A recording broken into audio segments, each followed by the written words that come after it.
সুপ্রিয় শিক্ষার্থীরা, গতকাল আমরা যেখানে শেষ করছিলাম আজকে আমরা ওখান থেকে শুরু করব। আজকে হলো রাসায়নিক বিক্রিয়ার দ্বিতীয় পর্ব। ঠিক আছে, তাহলে এখানে খেয়াল করো।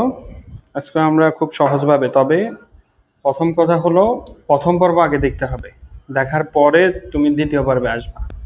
কেউ যদি প্রথমে দ্বিতীয় পর্ব দেখে ফেলো সেক্ষেত্রে কিন্তু তুমি কিছুই বুঝবা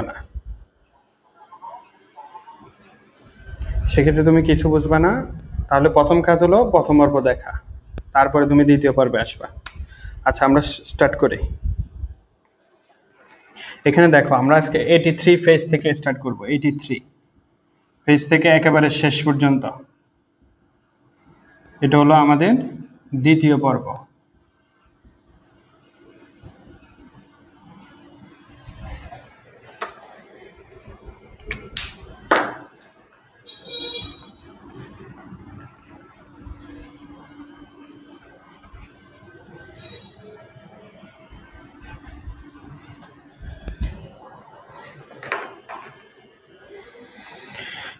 এখানে একটা জিনিস খেয়াল করো, সর্বশেষ যে বিক্রিয়াটা 83 পৃষ্ঠার সর্বশেষ যে বিক্রিয়াটা দেওয়া আছে এটা হলো ক্যালসিয়াম অক্সাইড। ক্যালসিয়াম অক্সাইডের সাথে কার বিক্রিয়া? অ্যাসিটিক অ্যাসিডের বিক্রিয়া, CH3COOH। ঠিক আছে, এই যৌগটার নাম কি? অ্যাসিটিক অ্যাসিড অথবা ইথানোয়িক অ্যাসিড। তাহলে এখানে দেখো, এই যে ক্যালসিয়াম অক্সাইড এটা হলো ক্ষারীয় পদার্থ। তাহলে ক্ষার কাকে বলে এটা আগে একটু আমরা শিখে নিই। ক্ষার বা ক্ষারক ধাতুর অক্সাইড অথবা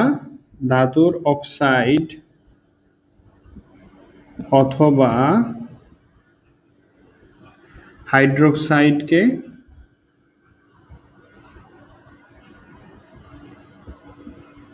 ক্ষারক বলে। ধাতুর অক্সাইড বা হাইড্রোক্সাইডকে ক্ষারক বলে। আর ক্ষার কাকে বলে? যে সকল ক্ষারক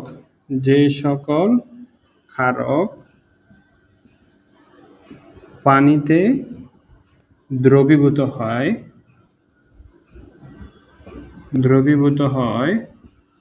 যে সকল ক্ষারক পানিতে দ্রবীভূত হয় তাদের ক্ষার বলে। যে সকল ক্ষারক পানিতে দ্রবীভূত হয় তাদের ক্ষার বলে। তাহলে এই জায়গাটা একটু বুঝো যে ধাতুর অক্সাইড, এখানে আরেকটা টার্ম আমি ব্যবহার করছি, হাইড্রোক্সাইড। ধাতুর অক্সাইড অথবা ধাতুর হাইড্রোক্সাইড। তাহলে ধাতুর অক্সাইড কোনগুলা? যেমন ধরো এই যে ক্যালসিয়াম অক্সাইড, ক্যালসিয়াম হলো ধাতু আর অক্সাইড বলতে আমি অক্সিজেনকে বোঝাচ্ছি। তাহলে এটাই হলো ধাতুর অক্সাইড। আর যখন আমি বলবো ধাতুর হাইড্রোক্সাইড, এক্ষেত্রে আমি বোঝাচ্ছি একটা ধাতু লিখতে হবে, আর হাইড্রোক্সাইড মানে হলো OH। ঠিক আছে, তাহলে এখানে খেয়াল করো, ক্যালসিয়ামের যোজনী কত? 2, আর হাইড্রোক্সাইডের যোজনী কত? 1। তো একটা দেওয়া লাগে না, তো ক্যালসিয়ামের যোজনী কার সাথে দিব? হাইড্রোক্সাইডের পাশে। তাহলে এটাই হলো ধাতুর অক্সাইড আর এটা হলো ধাতুর হাইড্রোক্সাইড। এদেরকে আমরা কি বলবো? ক্ষারক। ঠিক আছে, এখানে আরেকটা জিনিস খেয়াল করো, আরেকটা জিনিস এখানে শিখতে হবে, প্রশমন বিক্রিয়া। এই বিক্রিয়াটা হলো অ্যাসিড প্লাস ক্ষারক। অ্যাসিড প্লাস ক্ষারক বিক্রিয়া করে কি তৈরি করে? লবণ প্লাস পানি। তোমরা a প্লাস বি হোল স্কয়ারের সূত্র পারো না, যে a square plus 2ab plus b square? ঠিক সেম ওয়েতে এটা মুখস্থ করে ফেলবা, যে অ্যাসিড প্লাস ক্ষারক বিক্রিয়া করে কি তৈরি করে? লবণ প্লাস পানি। ঠিক আছে, অ্যাসিড প্লাস ক্ষারক বিক্রিয়া করে লবণ এবং পানি তৈরি করে, মুখস্থ। তাহলে এখানে খেয়াল করো। আচ্ছা, আমি আরো একটা জিনিসের সংজ্ঞাটা দিয়ে দিই। যেমন আমরা ক্ষারক শিখলাম, ক্ষার শিখলাম, তারপরে প্রশমন বিক্রিয়া কাকে বলে? আচ্ছা, প্রশমন বিক্রিয়া কাকে বলে? অ্যাসিড এবং ক্ষারক বিক্রিয়া করে যদি লবণ এবং পানি উৎপন্ন করে, যে বিক্রিয়ায় অ্যাসিড ও ক্ষারক বিক্রিয়া করে লবণ এবং পানি তৈরি করে সেই বিক্রিয়াকে প্রশমন বিক্রিয়া বলে। তাহলে অ্যাসিড কাকে বলে? যে সকল পদার্থ পানিতে হাইড্রোজেন আয়ন প্রদান করে তাদেরকে অ্যাসিড বলে। তাদেরকে কি বলে? অ্যাসিড বলে। যে সকল পদার্থ পানিতে হাইড্রোজেন আয়ন প্রদান করে, পানিতে কি প্রদান করবে? হাইড্রোজেন আয়ন প্রদান করে, তাদেরকে অ্যাসিড বলে। তাহলে এই জায়গাটাতে খেয়াল করো, ক্যালসিয়াম অক্সাইড, আমরা এই যে এখানে সংজ্ঞা অনুসারে আমরা কি জানি, এটা একটা ক্ষারক। আর এটার নাম কি? ইথানোয়িক অ্যাসিড অথবা অ্যাসিটিক অ্যাসিড। অ্যাসিড কিভাবে চিনব? অ্যাসিড হলো যারা জলীয় দ্রবণে হাইড্রোজেন আয়ন প্রদান করে। কেমন? অবশ্যই কি থাকবে? যৌগের মধ্যে হাইড্রোজেন থাকবে। তাহলে কোনো একটা যৌগে যদি তুমি, আরো একটা সহজ উপায় হলো, কোনো একটা যৌগে যদি COOH মূলক থাকে, যদি কোনো একটা যৌগে COOH মূলক থাকে তাহলে তারা অ্যাসিড। এটা একটা চেনার উপায় আছে। আর হলো আরো কিছু গুরুত্বপূর্ণ অ্যাসিড আছে, যেমন ধরো হাইড্রোক্লোরিক অ্যাসিড HCl, যেটা আমাদের পাকস্থলীতে থাকে। যেমন ধরো তোমরা জানো যে H2SO4 সালফিউরিক অ্যাসিড, এরপরে জানো নাইট্রিক অ্যাসিড, এগুলো সবগুলোই অ্যাসিডের উদাহরণ। তাহলে এদেরকে কিভাবে চিনবো? যে এরা জলীয় দ্রবণে কি প্রদান করে? হাইড্রোজেন আয়ন প্রদান করে। তাহলে এখানে খেয়াল করো, ক্যালসিয়াম যেহেতু ধাতু, এটা প্লাস, আর অক্সিজেন কি হবে তাহলে? যেহেতু অধাতু সে মাইনাস। আর অ্যাসিডে আমরা কি জানলাম একটু আগে, যে অ্যাসিড জলীয় দ্রবণে কি প্রদান করে? হাইড্রোজেন আয়ন প্রদান করে, তাহলে এটা প্লাস হবে। এই যে হাইড্রোজেন আয়ন, সে তো H প্লাস আকারে থাকে, তাহলে H প্লাস, আর এই অংশটা কি হবে? মাইনাস। ঠিক আছে, এখন আমরা বিক্রিয়াটা কমপ্লিট করব কিভাবে দেখো। এই যে আমাদের এখানে CH3CO আছে, এটা আমরা আগে লিখে ফেলি CH3COO। ঠিক আছে, এটা হলো মাইনাস অংশ। তাহলে মাইনাসের সাথে কে যুক্ত হবে? অবশ্যই প্লাস অংশ যুক্ত হবে। আর প্লাস অংশ কোথায় আছে? এই যে ক্যালসিয়াম অংশ আছে। তাহলে এখানে আমি কি লিখবো? মাইনাসের সাথে অবশ্যই প্লাসের অংশটা লিখবো। এখন এই জায়গাটাতে ক্যালসিয়ামের যোজনী কত? 2, এই জন্য আমি এটার পাশে কি দিব? 2। আর এই অংশটার মান কত? দেখো, এটা যদি প্লাস হয়, এটা তো -1, +1 আর -1, যেহেতু এটা -1 তাহলে এটার যোজনী হলো 1। তাহলে এটা দেওয়া না দেওয়া সেম জিনিস। এরপরে দেখো আমাদের এখানে এই যে এই অংশটার কাজ শেষ। এবার অক্সিজেন হলো মাইনাস, এটার সাথে কে যুক্ত হবে? প্লাস। অক্সিজেন আর হাইড্রোজেন মিলে কি তৈরি হতে পারে বলো? অক্সিজেন এবং হাইড্রোজেন মিলে সবসময় পানি তৈরি হয়। ঠিক আছে, তাহলে এই যৌগটার নাম কি? Acetic acid. Acetic acid. তাহলে এই যৌগটার নাম কি হবে? এটা যেহেতু লবণ, গতকাল শিখেছিলাম যে লবণের নামের শেষে কি যোগ হয়? এড যোগ হয়। আর দ্বিতীয়ত হলো এখানে নতুন কে আসছে? ক্যালসিয়াম। তাহলে যে নতুন আসে তাকে প্রথমে নামকরণ করতে হবে ক্যালসিয়াম অ্যাসিটেট। Calcium acetate. ঠিক আছে, ওই যে না, এই লবণ হওয়ার কারণে নামের শেষে এড যুক্ত হয়েছে। তাহলে যৌগটার নাম হলো ক্যালসিয়াম অ্যাসিটেট। আর এটা তো পানি, H2O যেটা।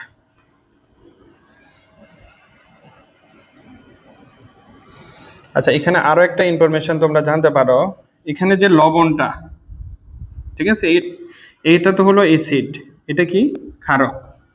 এখানে যে লবণটা তৈরি হয় এটা হয় নিরপেক্ষ, মানে সে অ্যাসিডও না ক্ষারও না।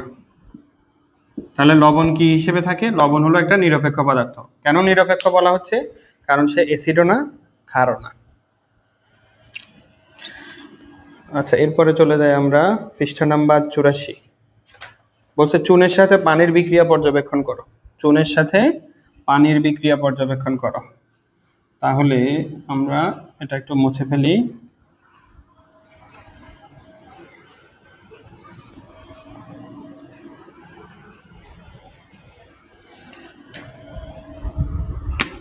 এটা হলো অষ্টম শ্রেণী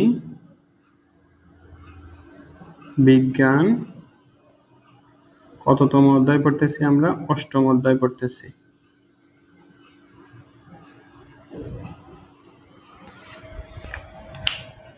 তাহলে চুনের সাথে কার বিক্রিয়া হবে? চুনের সাথে পানির বিক্রিয়া। চুনের সাথে পানি, চুনের সাথে পানির বিক্রিয়া। তাহলে চুনের সংকেত আমরা কি শিখছি? Calcium oxide. আর এটার সাথে কি দিব? পানি দিব। তাহলে এখানে খেয়াল করো যে চুন এবং পানি মিলে কি তৈরি হতে পারে? Calcium hydroxide. চুন এবং পানি মিলে চুনের পানি তৈরি হয়। আর চুনের পানির সংকেত কি? Calcium hydroxide. ঠিক আছে, এটাই হলো আমাদের চুনের পানি। এটার আরেক নাম কি বলছিলাম? স্ল্যাকেড লাইম। আর ক্যালসিয়াম অক্সাইড, এটা হলো চুন। তাহলে চুনের সাথে পানির বিক্রিয়ায় চুনের পানি তৈরি হবে।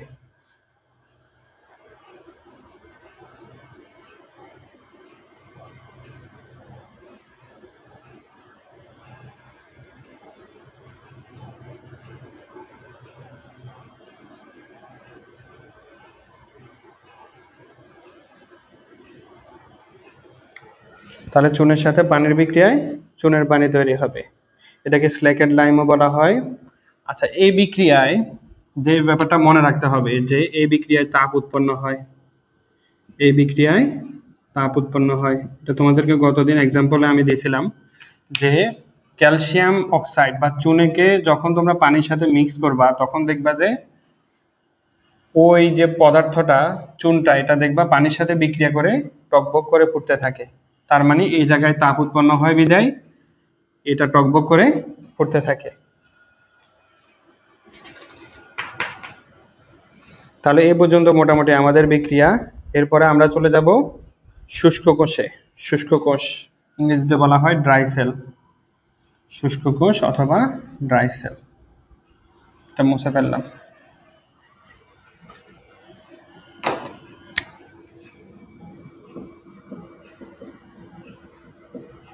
শুষ্ক কোষ, তোমরা যে গাড়িতে খেলনার গাড়িতে যে ব্যাটারিটা ব্যবহার করাও ওটা হলো ড্রাই সেল, অথবা আমরা যে আমাদের যে ঘড়ি আছে ঘড়িতে আমরা যেটা ব্যবহার করি সেটাও ড্রাই সেল, ঠিক আছে, বা শুষ্ক কোষ। তারপরে রিমোট কন্ট্রোলার, রিমোট কন্ট্রোলারেও আমরা শুষ্ক কোষ ব্যবহার করি। এই শুষ্ক কোষটা কীভাবে তৈরি? এই শুষ্ক কোষটা হলো তুমি অ্যামোনিয়াম ক্লোরাইড নিতে হবে, তার সাথে তুমি কার্বনের গুঁড়া নিতে হবে, ঠিক আছে, বা কয়লার গুঁড়া যেটাকে আমরা বলি। কয়লা আর কার্বন একই জিনিস। কয়লাটা কি দিয়ে তৈরি? কার্বন দিয়ে তৈরি। কয়লা কার্বন দিয়ে তৈরি, কয়লা কার্বন দিয়ে তৈরি। তাহলে এর সাথে আমরা কি মিক্স করব? তাহলে প্রথমে অ্যামোনিয়াম ক্লোরাইড নিলাম, তারপরে কয়লার গুঁড়া নিলাম, তারপরে নিব আমরা ম্যাঙ্গানিজ ডাইঅক্সাইড, ঠিক আছে। এর সাথে আমরা পানি মিক্স করব। এই তিনটা জিনিস যখন একসাথে মিক্স করব, একসাথে মিক্স করে একটা পাত্রের মধ্যে নিয়ে নিব, ঠিক আছে। এটা একটা পেস্ট তৈরি করব। Ammonium chloride, carbon, manganese dioxide এবং পানি একসাথে মিক্স করে আমরা একটা পেস্ট তৈরি করব। এই পেস্টটা এবার একটা পাত্রের মধ্যে নিয়ে নিব। এই পাত্রের মাঝখানে থাকবে একটা কার্বন দণ্ড, ঠিক আছে, মাঝখানে থাকবে কার্বন দণ্ড। আর এর চারপাশে থাকবে কি? এর চারপাশে থাকবে এই যে ম্যাঙ্গানিজ ডাইঅক্সাইড যেটা আমরা নিছি, এই যে পেস্টটা, এটা টোটাল পেস্টটা থাকবে এর চারপাশে। আর এখানে যে পাত্রটা নিয়েছি এটা হলো জিঙ্কের তৈরি একটা পাত্র, জিঙ্কের তৈরি একটা পাত্র। এরপরে কার্বন দণ্ডের উপরে একটা আমরা ধাতব টুপি বসাবো, মানে ধাতব তৈরি একটা পদার্থ বসাই দিব, ধাতব টুপি, ঠিক আছে। তাহলে এই পাত্রটা হলো জিঙ্কের তৈরি। এখানে যে পদার্থটা ব্যবহার করছি এটা হলো ammonium chloride, carbon, manganese dioxide এবং পানিকে মিক্স করে যেটা আমরা পেস্টটা পাইছি এটা এখানে বসাবো। আর মাঝখানে যেটা বসাইছি এটা হলো কার্বন দণ্ড। তাহলে এটা জিঙ্কের আরেক নাম হলো দস্তা, ঠিক আছে, জিঙ্কের আরেক নাম দস্তা। তো এখানে জিঙ্ক অ্যানোড হিসেবে কাজ করে। জিঙ্ক কি হিসেবে কাজ করে? অ্যানোড হিসেবে। আর কার্বন দণ্ড কি হিসেবে কাজ করবে? ক্যাথোড হিসেবে। কার্বন দণ্ড ক্যাথোড হিসেবে কাজ করবে।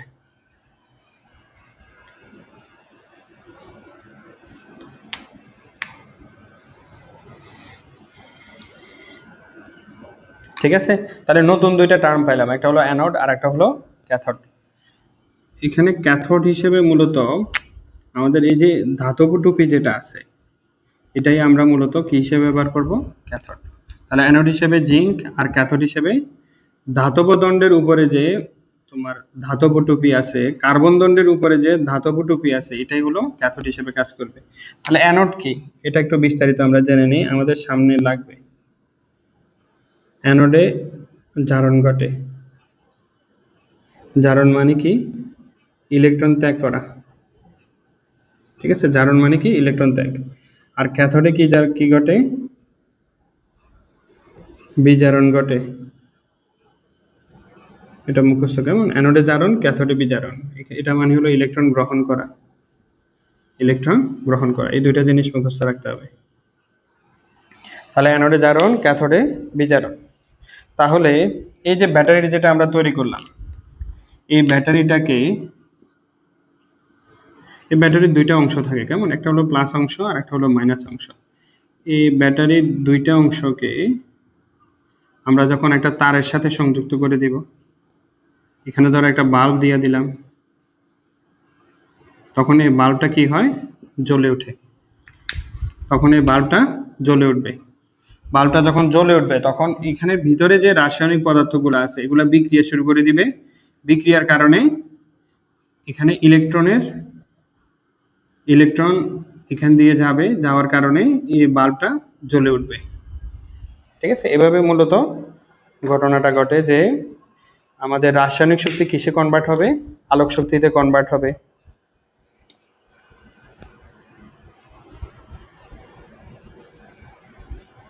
এ পর্যন্ত বোঝা গেছে কিনা? আচ্ছা, আমি আবার একটু বর্ণনা করি যে আমরা প্রথমে একটা পাত্র নিব। পাত্রটা কিসের তৈরি হবে, জিঙ্ক অথবা দস্তার তৈরি। এই পাত্রের মধ্যে আমি কি দিব, অ্যামোনিয়াম ক্লোরাইড, কয়লার গুঁড়া, ম্যাঙ্গানিজ ডাইঅক্সাইড, পানির একটা পেস্ট নিব। ওই পেস্টটাকে আমরা এই ধাতব পাত্রের ভিতরে দিব। আর মাঝখানে থাকবে কি, একটা কার্বন দণ্ড, এবং কার্বন দণ্ডের উপরিভাগে একটা ধাতব টুপি থাকবে। তাহলে এই কার্বন দণ্ডটা কি হিসেবে কাজ করবে, ক্যাথোড হিসেবে, আর জিঙ্ক অথবা দস্তা এটা অ্যানোড হিসেবে কাজ করবে। ঠিক আছে, তাহলে যখন আমরা এখানে কানেকশনটা দিব, আমাদের যে ব্যাটারি প্লাস মাইনাস আছে এটার সাথে যখন একটা তামার তার সংযুক্ত করে, কার সাথে সংযুক্ত করব, একটা বাল্বের সাথে সংযুক্ত করব, তখন এখানে ইলেকট্রন ভ্রমণ করবে। ইলেকট্রন যখন ভ্রমণ করে বা ইলেকট্রন যখন এভাবে এক স্থান থেকে অন্য স্থানে যায় তখন মূলত বিদ্যুৎ প্রবাহিত হয়, আর বিদ্যুৎ প্রবাহিত হলেই বাল্বটা জ্বলে উঠবে। অর্থাৎ আমাদের ব্যাটারির ভিতরে যে রাসায়নিক পদার্থগুলো আছে এই রাসায়নিক পদার্থগুলা কিসে কনভার্ট হচ্ছে, তাহলে আলোক শক্তিতে কনভার্ট হচ্ছে। অর্থাৎ রাসায়নিক শক্তি আলোক শক্তিতে কনভার্ট হয়। এ পর্যন্ত বোঝা গেছে কিনা দেখো। এর পরবর্তীতে আমরা চলে যাব তড়িৎ বিশ্লেষণ। তড়িৎ বিশ্লেষণের ক্ষেত্রে এই দুইটা জিনিস আমাদের কাজে লাগবে, যে অ্যানোডে জারণ ক্যাথোডে বিজারণ, ইলেকট্রন ত্যাগ ইলেকট্রন গ্রহণ।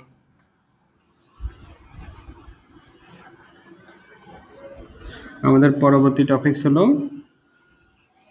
তড়িৎ বিশ্লেষণ।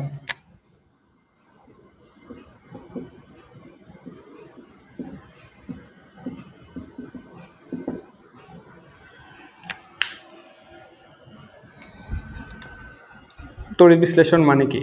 তড়িৎ মানে হলো বিদ্যুৎ, আর বিশ্লেষণ মানে হলো বিশ্লেষিত করে ফেলা। তাহলে তুমি যখন বিদ্যুৎ দিয়ে একটা রাসায়নিক বিক্রিয়া সংঘটিত করাবা তখন এটাকে বলি আমরা তড়িৎ বিশ্লেষণ। তাহলে আগেরটার ক্ষেত্রে কি হয়েছিল, আগে আমরা যখন যে ড্রাই সেল অথবা শুষ্ক কোষ দেখছি ওইখানে রাসায়নিক বিক্রিয়া ঘটিয়ে বিদ্যুৎ উৎপাদন করছে। আর এখন আমরা দেখব বিদ্যুৎ ব্যবহার করে কিভাবে রাসায়নিক বিক্রিয়া ঘটানো যায়। এই জন্য আমরা কি ব্যবহার করব, একটা পাত্র নিব। পাত্রের মধ্যে যে আমাদের খাবার লবণ সোডিয়াম ক্লোরাইড, ঠিক আছে, এই খাবার লবণ আমরা পানিতে মিক্স করব। তাহলে পানিতে মিক্স করলে খাবার লবণ কিসে মিক্স করব, পানিতে। তাহলে এই সোডিয়াম ক্লোরাইড যে খাবার লবণ আছে এটা যখন পানিতে মিক্স হবে তখন সোডিয়াম প্লাস এবং ক্লোরিন মাইনাসে কনভার্ট হবে। কেন প্লাস, কারণ সোডিয়াম ধাতু। ঠিক আছে, সোডিয়াম ইলেকট্রন ত্যাগ করে কিসে পরিণত হয়, সোডিয়াম প্লাস, আর ক্লোরিন ইলেকট্রন গ্রহণ করে ক্লোরাইড আয়নে পরিণত হয়। আর পানি কিসে ভাঙবে, এইচ প্লাস এবং ওএইচ মাইনাস। খুব ইম্পর্টেন্ট জায়গাটা। সোডিয়াম ক্লোরাইড সোডিয়াম আয়ন এবং ক্লোরাইড আয়নে পরিণত হবে। আর পানি কিসে পরিণত হবে, হাইড্রোজেন আয়ন এবং হাইড্রোক্সাইড আয়নে পরিণত হবে। তাহলে আমাদের এখানে আমরা একটা অ্যানোড নিব। ঠিক আছে, অ্যানোড হিসেবে কি ব্যবহার করা হয়, ধরো যে কোনো একটা ধাতব দণ্ড। ঠিক আছে, আর এখানে একটা ক্যাথোড নিব, সেটাও একটা ধাতব দণ্ড। তাহলে তোমাদের এখানে ধাতু হিসেবে নেওয়া হয়েছে জিঙ্ক। ঠিক আছে, আমাদের অ্যানোড ক্যাথোড হিসেবে কি ব্যবহার করা হয়েছে, জিঙ্ক। তাহলে এই জায়গাতে আমরা একটা ব্যাটারি কানেকশন দিব। ঠিক আছে, এই জায়গাটা একটু বুঝো। ব্যাটারিটা কিভাবে দেখানো হয়, দেখো এই যে একটা বড় দাগ আর একটা ছোট দাগ, আবার বড় দাগ আবার ছোট দাগ। ঠিক আছে, এটা তুমি আরো সংখ্যায় বাড়াইতে পারো। তাহলে এখানে মেইন যে জিনিসটা বোঝার সেটা হলো, যেমন ধরো আমরা যখন প্লাস লিখি এটা হলো আমাদের প্লাস চিহ্ন, তাই না? তাহলে প্রথমে ধরো এই দাগটা আমি নিলাম, এই দাগটা নিলাম আমি এই জায়গায়। তারপরে এই দাগ যেটা আছে এটাকে আমি এই দাগটা নিলাম এই পর্যন্ত। এরপরে এই দাগটা আমি ধরো এদিকে আরেকটু বাড়ায় দিলাম। তাহলে বড় যে দাগটা এটা কি চিহ্ন নির্দেশ করে? প্লাস। আর মাইনাস দিয়ে তো জাস্ট একটু, তাহলে এই ছোট যে দাগটা এটা দ্বারা কি নির্দেশ করে? মাইনাস। ঠিক আছে, এই জায়গাটা বুঝছো কিনা দেখো। তাহলে ব্যাটারির যে বড় দাগটা এটা প্লাস মিন করে। কিভাবে তুমি মনে রাখবা যে প্লাস আঁকার জন্য আমাদের প্রথমে একটা দাগ দিতে হয়, তারপরে এটা আমরা যদি এখানে বর্ধিত করি তাহলে এই দাগটা বেশ বড় হয়ে যায়। তাহলে বড় দাগটা হবে প্লাস আর ছোট দাগটা হবে মাইনাস। তাহলে ব্যাটারির যে ধনাত্মক অংশ আছে এটা হলো আমার ব্যাটারি, এটা হলো ব্যাটারির একটা সিম্বল কেমন বা প্রতীক। তাহলে ব্যাটারির ধনাত্মক অংশ যার সাথে সংযুক্ত থাকবে সে অ্যানোড হিসেবে কাজ করবে। সে কি হিসেবে কাজ করবে? অ্যানোড হিসেবে। আমি আবারও বলি, ব্যাটারির ধনাত্মক প্রান্ত যার সাথে সংযুক্ত থাকবে সে অ্যানোড, আর ব্যাটারির ঋণাত্মক প্রান্ত যার সাথে সংযুক্ত থাকবে সে ক্যাথোড হিসেবে কাজ করবে। এখন এখানে যে আমি দ্রবণ নিয়েছি, কিসের দ্রবণ নিলাম? সোডিয়াম ক্লোরাইডের দ্রবণ। দ্রবণ কি? দ্রবণ মানে হলো দ্রব প্লাস দ্রাবক। দ্রব প্লাস দ্রাবক। ঠিক আছে, দ্রব কি? এখানে আমাদের দ্রবটা হলো সোডিয়াম ক্লোরাইড, যেটা পরিমাণে কম থাকে। আর দ্রাবক কি? এখানে পানি। যে পদার্থ অন্য পদার্থকে তার মধ্যে দ্রবীভূত করবে সেটা হলো দ্রাবক, আর যে পদার্থ পরিমাণে কম থাকে সেটা হলো দ্রবক। ঠিক আছে, আর দুইটাকে একসাথে মিক্স করলে যেটা পাওয়া যায় সেটা হলো দ্রবণ। তাহলে এখানে যে আমি দ্রবণটা নিলাম এটা কিসের? এটা হলো সোডিয়াম ক্লোরাইড। যখন আমরা পানিতে মিক্স করি এটা দ্রবণ। তাহলে এখানে কি কি আয়ন থাকবে? সোডিয়াম আয়ন থাকবে। আর কি আয়ন থাকবে? ক্লোরাইড আয়ন থাকবে। তারপরে কি থাকবে? Sodium ion, chloride ion, hydrogen ion থাকবে। প্লাস কে যাবে? হাইড্রোক্সাইড আয়ন থাকবে। ঠিক আছে, তাহলে মোট কয়টা আয়ন পাইলাম আমরা? এখানে 4টা আয়ন পাইছি। ঠিক আছে, এখন তুমি একটু মাথায় রাখতে হবে যে আমাদের দ্রবণে সোডিয়াম হাইড্রোক্সাইড থেকে যায়। ঠিক আছে, কেন থেকে যায় এগুলোর ব্যাখ্যা তোমরা নবম দশম শ্রেণীতে উঠলে জানতে পারবা। ঠিক আছে, আপাতত এতটুকু জানো যে দ্রবণে কি থাকবে? সোডিয়াম এবং হাইড্রোক্সাইড। তাহলে আমি প্রথমে এই জায়গায় কি লিখছিলাম যে অ্যানোডে কি হয়? জারণ হয়। অ্যানোডে জারণ ঘটে। আর জারণ মানে কি? ইলেকট্রন ত্যাগ। জারণ মানে হলো ইলেকট্রন ত্যাগ। জারণ মানে ইলেকট্রন ত্যাগ, এই জায়গাটা খুব ইম্পর্টেন্ট। তারপরে ক্যাথোডে কি হয়? ক্যাথোডে বিজারণ ঘটে। বিজারণ মানে কি? ইলেকট্রন গ্রহণ। এই জায়গাটা একটু ভালো মতো বুঝো। অ্যানোডে জারণ ঘটে, ক্যাথোডে বিজারণ ঘটে। এখন এখানে একটু খেয়াল করো, তোমার কাছে দুই ধরনের আয়ন আছে, একটা হলো ধনাত্মক আয়ন আর একটা হলো ঋণাত্মক আয়ন। এখন অ্যানোডে কি ঘটবে? জারণ ঘটবে। ঠিক আছে, অ্যানোডে কি ঘটে? জারণ ঘটে। জারণ মানে হলো ইলেকট্রন ত্যাগ। তো এখন কে ইলেকট্রন ত্যাগ করবে? আমরা শিখছিলাম যে প্লাস মানে ঘাটতি আর মাইনাস মানে বাড়তি। তো ইলেকট্রন তো সেই ত্যাগ করবে যার কাছে ইলেকট্রন বাড়তি আছে। ঠিক আছে, যার কাছে ইলেকট্রন বাড়তি আছে সেই ইলেকট্রন ত্যাগ করবে। এখন এখানে যদি তুমি খেয়াল করো যে তোমার কাছে ক্লোরাইড আয়ন এটা মাইনাস যুক্ত আছে, আর হলো হাইড্রোক্সাইড আয়ন এটাও মাইনাস যুক্ত। ঠিক আছে, দুইটা আয়ন আছে যাদের কাছে ইলেকট্রন বাড়তি আছে। এই দুইটা আয়নের মধ্যে এখন প্রশ্ন হলো যে কে ইলেকট্রন ত্যাগ করবে? ঠিক আছে, আমি তোমাদেরকে বলছিলাম যে দ্রবণে সোডিয়াম আয়ন এবং হাইড্রোক্সাইড আয়ন থেকে যাবে। বিক্রিয়া করার পরে সোডিয়াম আয়ন, হাইড্রোক্সাইড আয়ন দ্রবণে থেকে যাবে, অর্থাৎ তারা বিক্রিয়া অংশগ্রহণ করবে না। তাহলে অ্যানোডের দিকে ক্লোরাইড আয়নও যাবে, আবার কে যাবে? হাইড্রোক্সাইড আয়নও যাবে। কিন্তু বিক্রিয়াটা করবে কে? বিক্রিয়া করবে ক্লোরাইড আয়ন। ঠিক আছে, বিক্রিয়া করবে ক্লোরাইড আয়ন। বিক্রিয়াটা একটু খেয়াল করো।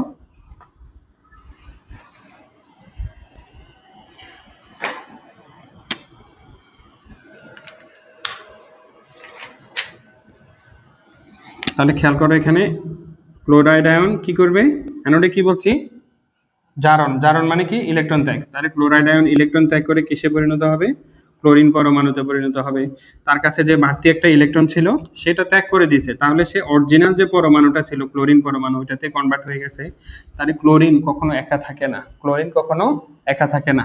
তো এইভাবে যখন আমাদের এখানে আমরা ব্যাটারিটা সংযোগ করে দিয়েছি তখন এইভাবে অসংখ্য ক্লোরাইড আয়ন এই দ্রবণের মধ্যে আছে। এই ক্লোরাইড আয়নগুলো ইলেকট্রন ত্যাগ করে কিসে পরিণত হয়ে যাবে? ক্লোরিন পরমাণু।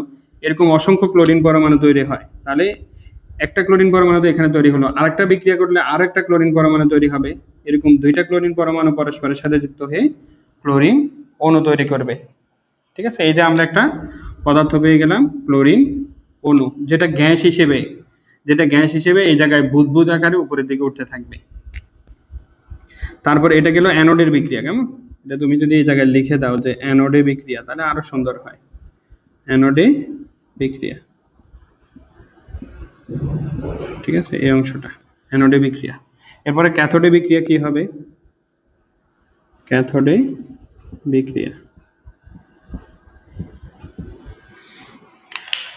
তাহলে এখানে আমরা কি শিখছি? অ্যানোডে জারণ, ক্যাথোডে বিজারণ। বিজারণ মানে কি? ইলেকট্রন গ্রহণ। তাহলে ইলেকট্রন কে কে গ্রহণ করতে পারে একটু খেয়াল করো। এখানে যাদের ইলেকট্রন ঘাটতি আছে, যেমন এখানে সোডিয়াম আয়ন আছে আর হলো হাইড্রোজেন আয়ন আছে, এই দুইটা পরমাণুরে কেবল ইলেকট্রন ঘাটতি আছে। ঠিক আছে, যাদের ইলেকট্রন অভাব, ধরো তোমার খিদা যদি না লাগে তুমি কি খাবা? খাবা না। যেমন এদের কিন্তু খিদা লাগছে, এই যে প্লাস, প্লাস মানে কি? ঘাটতি। যেহেতু তাদের খিদা আছে তাহলে তারা খাবে।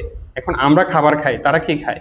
তারা ইলেকট্রন খাবে। কেমন, তাহলে এখানে সোডিয়াম আয়ন এবং হাইড্রোজেন আয়নের মধ্যে কোনটা ইলেকট্রন খাবে? ঠিক আছে, এটা কিন্তু আমি আগেই বলে দিছি যে সোডিয়াম এবং হাইড্রোক্সাইড আয়ন দ্রবণে থেকে যায়। তাহলে সোডিয়াম আয়ন এবং হাইড্রোজেন আয়ন উভয়ে কোন দিকে চলে যাবে? এই যে সোডিয়াম আয়ন এদিকে যাবে, আবার হাইড্রোজেন আয়ন এদিকে যাবে। কিন্তু শেষ পর্যন্ত কে বিক্রিয়ায় অংশগ্রহণ করবে? যেহেতু সোডিয়াম পাত্রে থেকে যায়, হাইড্রোজেন আয়ন এই বিক্রিয়ায় অংশগ্রহণ করবে। তাহলে হাইড্রোজেন আয়ন কি করবে? ইলেকট্রন গ্রহণ করবে। কিসে পরিণত হবে? হাইড্রোজেন পরমাণুতে পরিণত হয়। কিন্তু হাইড্রোজেন যেহেতু গ্যাসিয়াস অবস্থায় থাকে বা গ্যাসীয় অবস্থায় থাকে, তাহলে হাইড্রোজেন কখনো পরমাণু অবস্থায় থাকে না। তাহলে এরকম অসংখ্য হাইড্রোজেন পরমাণু কিন্তু তৈরি হবে।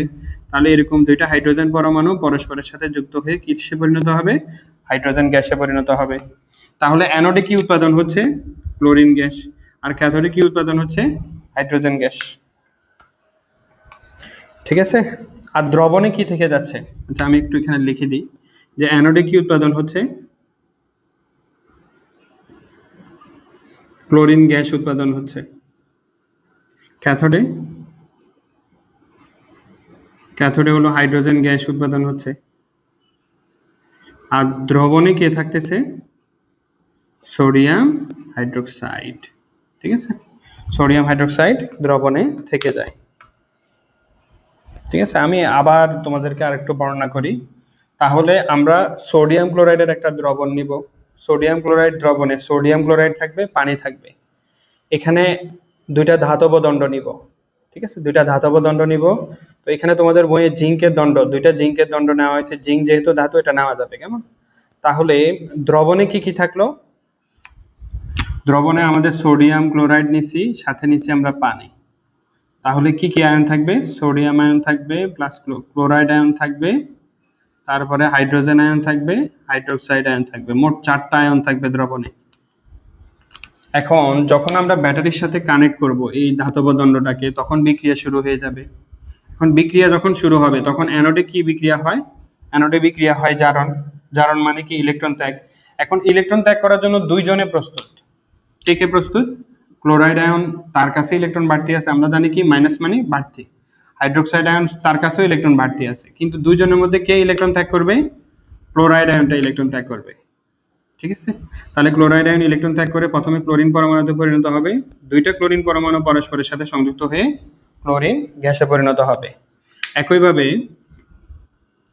যখন ক্যাথোডের বিক্রিয়া বলবে, ক্যাথোডে কি হয়? বিজারণ। বিজারণ মানে কি? ইলেকট্রন গ্রহণ। তাহলে ইলেকট্রন গ্রহণ করার জন্য কে কে প্রস্তুত? সোডিয়াম আয়ন প্রস্তুত এবং হাইড্রোজেন আয়ন প্রস্তুত। এই সোডিয়াম আয়ন এবং হাইড্রোজেন আয়নের মধ্যে কে গ্রহণ করবে? সোডিয়াম আয়ন, হাইড্রোজেন আয়ন উভয়ে দেখা গেছে ক্যাথোডের দিকে যাওয়া শুরু করবে, কিন্তু হাইড্রোজেন আয়ন ইলেকট্রন গ্রহণ করবে। কে গ্রহণ করবে? হাইড্রোজেন আয়ন ইলেকট্রন গ্রহণ করবে। তাহলে হাইড্রোজেন আয়ন যখন ইলেকট্রন গ্রহণ করবে তখন সে কিসে পরিণত হবে? তার একটা ইলেকট্রন ঘাটতি ছিল, ওই একটা ইলেকট্রন গ্রহণ করে সে হাইড্রোজেন পরমাণুতে পরিণত হবে। দুইটা হাইড্রোজেন পরমাণু পরস্পরের সাথে সংযুক্ত হয়ে হাইড্রোজেন গ্যাসে পরিণত হবে। তাহলে ক্যাথোডে কি উৎপাদন হচ্ছে? Hydrogen gas. আর অ্যানোডে কি উৎপাদন হচ্ছে? Chlorine gas. আর দ্রবণে তাহলে কে থেকে যাচ্ছে?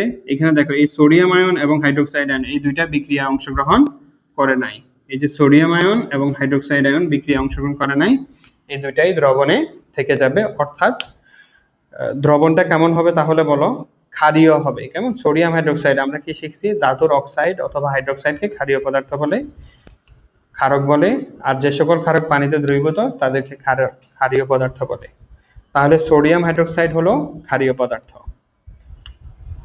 ঠিক আছে, তোমাদের লাস্টে আরো দুইটা টার্ম ব্যবহার করা হয়েছে, একটা হলো তড়িৎ বিশ্লেষ্য আর একটা হলো তড়িৎ অবিশ্লেষ্য।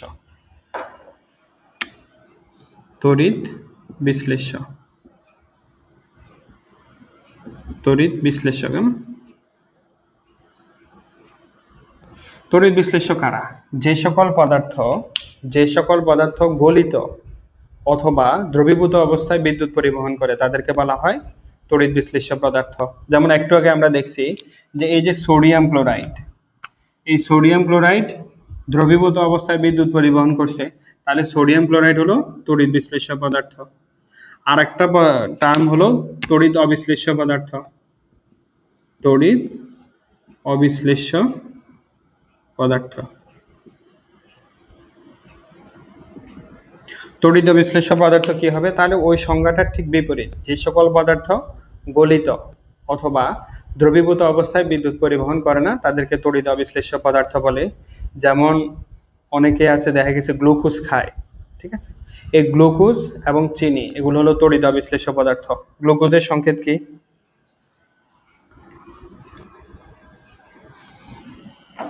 গ্লুকোজের সংকেত হলো C6H12O6। এটাকে কি বলা হয়? গ্লুকোজ।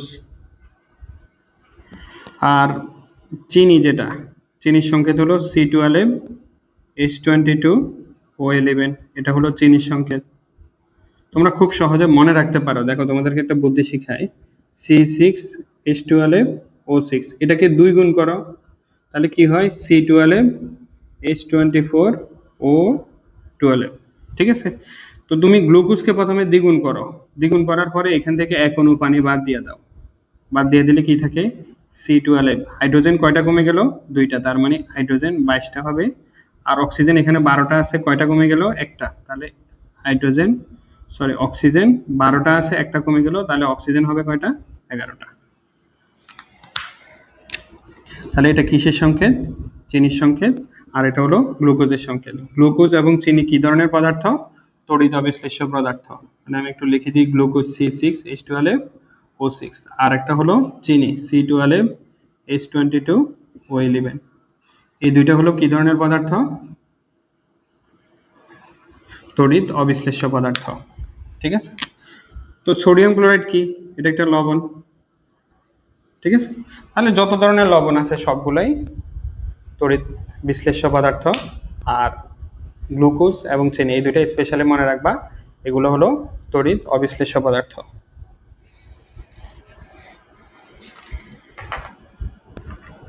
তাহলে মোটামুটি এই পর্যন্তই তোমাদের এই অধ্যায়টা মোটামুটি শেষ। তাহলে একটু খেয়াল করো যে একটা অধ্যায় কমপ্লিট হতে কিন্তু বেশি দিন সময় লাগে না। ঠিক আছে, দেখো 2 দিনে মাত্র ধরো হয়, ওই দিন কত ঘন্টা নিচ্ছি? 1 ঘন্টা 18 মিনিট নিচ্ছি, আর আজকে হয়তো আধা ঘন্টা চলতেছে, তাহলে 1 ঘন্টা প্লাস 1.5 ঘন্টা, 1.5 ঘন্টার ভিতরে কিন্তু একটা অধ্যায় শেষ। তুমি যখন সিস্টেমেটিক ওয়েতে পড়বা তখন খুব দ্রুত শেষ হবে। আর তুমি যদি এলোমেলো পড়ো তাহলে তোমার এই পড়াটা শেষ হতে অনেক সময় লাগবে। দেখা গেছে একটা অধ্যায় নিয়ে তুমি 10-15 দিন 20 দিনেও কভারেজ করতে পারবে না। ঠিক আছে, তাহলে যে কোনো কিছু পড়ার ক্ষেত্রে স্যারদের দিক নির্দেশনা ঠিকঠাক মতো মানতে হয়। তুমি নির্দেশনা যখন ঠিকঠাক মতো মানবা খুব দ্রুত শেষ হবে। আর যদি তুমি নির্দেশনা না মানো, নিজের মতো করে পড়তে চাও, তাহলে অনেক ক্ষেত্রে এটা অনেক বেশি সময় নিয়ে নেয়। তাহলে তোমাদেরকে গতকালও আমি বলছিলাম যে তোমাদের অর্ধবার্ষিকের পরে অথবা অর্ধবার্ষিকের আগে, ঠিক আছে, তোমরা কেউ যদি পড়তে চাও ম্যাথ এবং সায়েন্স, এই দুইটা সাবজেক্টের গুরুত্ব কেন বেশি? তুমি যদি ভবিষ্যতে যদি সায়েন্স নিতে চাও, এই দুইটা সাবজেক্টে খুব ভালো নলেজ থাকা লাগবে। ঠিক আছে, অষ্টম শ্রেণীর যে বেসিক, এই জিনিসগুলো যত তুমি ভালো জানতে পারবা তত তুমি বিজ্ঞানে তত বেশি ভালো করতে পারবা। কিন্তু এটা যদি বেসিক দুর্বল হয়ে যায়, ঠিক আছে, তখন তুমি বিজ্ঞানটা বুঝতে একটু কষ্ট হবে, তুমি হয়তো শেষ পর্যন্ত আর বিজ্ঞানটা নিবাও না। ঠিক আছে, তোমাদের যে স্কলারশিপ এক্সাম হবে, ঠিক আছে, এই স্কলারশিপ এক্সামে ম্যাথ থেকে থাকবে 100 মার্ক আর সায়েন্স থেকে থাকে 50 মার্ক। তাহলে স্কলারশিপ এক্সামে মোটামুটি 150 মার্ক, টোটাল হলো 400 মার্কের পরীক্ষা হয়। এর মধ্যে 150 মার্ক হলো ম্যাথ এবং সায়েন্স, মোটামুটি এই জায়গায় কাভারেজ হয়ে যাবে। আর দ্বিতীয়ত হলো তোমাদের যে অর্ধবার্ষিক পরীক্ষা,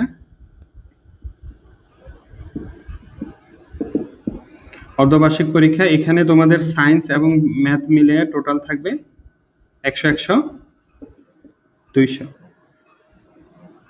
200 মার্ক। ঠিক আছে, আবার ফাইনালে থাকবে কি 100 100 200 মার্ক। ঠিক আছে, আমার কাছে তুমি যখন পড়বা এইগুলো একেবারে পুঙ্খানুপুঙ্খ, আমি বিজ্ঞান যেভাবে পড়াই ঠিক ম্যাথও ওই ওয়েতেই পড়াই। ঠিক আছে, প্রথমত হলো তোমাদের দেখা গেছে রিডিংটা তুমি যত যত ভালোভাবে উদাহরণগুলো ভালো মতো বুঝবা, তত তোমার বেসিকটাই ডেভেলপ হবে। বেসিক যত ডেভেলপ হবে তখন তোমাকে সৃজনশীল যেভাবে প্রশ্ন করো তুমি পারবা। ঠিক আছে, তাহলে এই ম্যাথগুলো পড়ার ক্ষেত্রে তোমরা রিডিংটা ভালো মতো পড়বা, রিডিংটা ভালো পড়ার পরে উদাহরণটা ভালো মতো পড়বা, এরপরে অনুশীলনীর ম্যাথ করবা, এরপরে বোর্ডের যে প্রশ্নগুলো আছে বোর্ডের প্রশ্নগুলো ভালো মতো সলভ করবা। ঠিক আছে, যত বছরে প্রতি বছরে দেখা গেছে যে কোশ্চেন যেভাবে ঘুরে করো ওই যে বোর্ড কোশ্চেন থেকেই প্রশ্নগুলো আসে। এরপরে এমসিকিউ ভালোভাবে সলভ করবা, সলভ করে সব কিছু শেষ হওয়ার পরে অবশ্যই একটা পরীক্ষা দিবা। পরীক্ষা না দিলে কিন্তু তোমার যে তুমি কতটুকু পড়লা এটা ভালোভাবে জানা যায় না। ঠিক আছে, পরীক্ষার মধ্যে দিয়ে জাজমেন্ট হয় তুমি কি পরিমাণ পড়ছো। তাহলে একইভাবে সায়েন্সটাও পড়বা, সায়েন্সের রিডিং এখানে দেখো আমি যেভাবে ভালো মতো রিডিং পড়াইছি ঠিক এভাবে প্রতিটা অধ্যায়ে রিডিং ভালো মতো পড়বা, তারপরে এটার সিকিউটা সলভ করবা। সিকিউ কোনগুলো পড়বা, শুধুমাত্র যেগুলো বোর্ডে আসছে শুধু এগুলো পড়লে তোমার জন্য এনাফ। ঠিক আছে, তুমি যখন রিডিংটা ভালো মতো পড়বা, এরপরে সিকিউ যেগুলো বোর্ডে আসছে এগুলো পড়বা, এরপরে হলো এমসিকিউগুলো সলভ করবা, তখন তোমাকে যে কোনো জায়গা থেকে প্রশ্ন করুক, বইয়ের যে কোনো জায়গা থেকে প্রশ্ন করুক, তোমাকে আটকানোটা অনেক কঠিন হবে। ঠিক আছে, তারপরে একইভাবে সায়েন্সের ক্ষেত্রে এগুলো যখন কমপ্লিট হয়ে যাবে তখন তোমরা একটা পরীক্ষা দেওয়ার চেষ্টা করবা। প্রতি অধ্যায় শেষে যদি একটা পরীক্ষা না দাও তাহলে তোমার বেসিকটা স্ট্রং হবে না, বা তুমি কতটুকু পারছো বা কতটুকু পারতেছো এটা নিজেও জানবে না, তোমার অভিভাবকরা জানবে না। শেষ পর্যন্ত যখন তুমি মেইন ফাইনাল পরীক্ষাতে অংশগ্রহণ করবা তখন তোমার কাছে মনে হবে যে সবকিছু নতুন। ঠিক আছে, যখন তুমি পরীক্ষার মধ্য দিয়ে অভ্যস্ত হবা তখন খুব সহজেই ফাইনাল পরীক্ষাতে বসলে মনেই হবে না যে তুমি নতুন একটা পরীক্ষাতে বসছো। ঠিক আছে, তাহলে এই ম্যাথ এবং সায়েন্সের ক্ষেত্রে তোমাদের যারা প্রথম 10 জন এদের জন্য হলো 1200 টাকা করে, কেমন?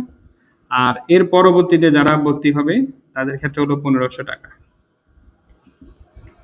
তাহলে ঠিক আছে, ভালো থাকো সবাই, দুইটা পর্ব একসাথে দেখো। আশা করি এই অধ্যায়ে আর কোনো ধরনের প্রবলেম হবে না। আর যদি কোনো প্রবলেম হয়ে থাকে আমাকে হোয়াটসঅ্যাপে নক দিবা, আশা করি আমি সলভ করে দিব।